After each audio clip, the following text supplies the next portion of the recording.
Magandang buhay mga kapatid, welcome back pong muli sa ating channel.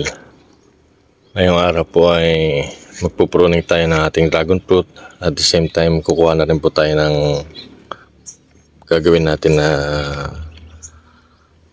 seedlings. Ang pagkuha po natin ng seedlings mga kapatid ay yung gaya po ng matured na yung ating dragon fruit. At the same time may palatandaan na po ng pagbunga niya.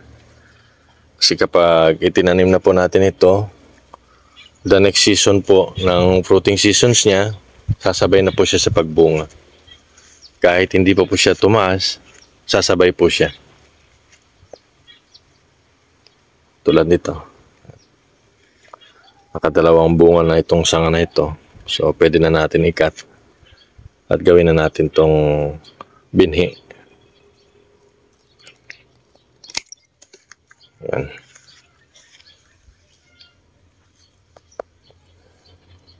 At saka ang pagkuha po natin ng binhi nasa 12 inches above po, no? 12 inches above ang taas niya o ang haba niya. Huwag pong bababa sa 12 inches mga kapatid.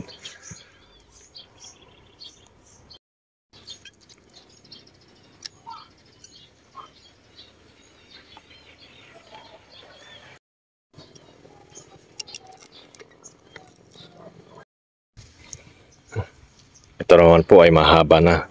Yan. Yan. Mahaba na siya. Maganda dyan. Itutungtong nyo na lang po yan sa lupa. Tapos antayin nyo na magkaroon ng ugat. Tapos antayin nyo na may sumibol. Kailangan sisibol siya rito sa taas. Hindi sa gitna. Kailangan sa taas para talagang mataas na siya.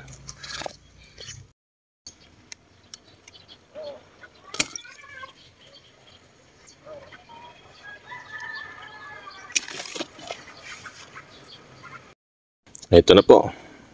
Nakakuha tayo ng pantanim na 12 pieces. Sa isang poste kasi, dapat 4 po yan ang itatanim. So, meron ka ng 3 poste ng dragon fruit. Ngayon naman po, ilalagay na lang natin siya doon sa may punlaan ko para magkaroon ng ugat after 1 month. Ito po mga kapatid, naipatong po natin ito sa lupa, no? Yan. Pinatong lang po natin ito. Pagkatapos po ay tatakpan natin ng dayami para yung moist po ma-hold niya. Yung moisture ng lupa po ma-hold niya yan. At yun po ang gustong-gusto lagi ng mga halaman. May moisture po yung lupa. Tapos after 1 month, 3 to 4 weeks yan, pwede na po natin balikan. Para makita nyo rin po, para makita nyo rin po na nagkaroon na siya ng ugat. Tapos po nito, didiligan po natin.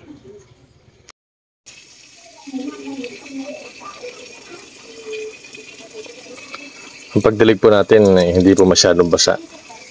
Yung katamtaman lang po. Kasi ayaw rin po ng dragon fruit yung sobrang basa. Check po natin tong ating pinunla after ng almost 2 weeks. Ito na po. Almost 2 weeks lang po nagkaugat na siya. Yan.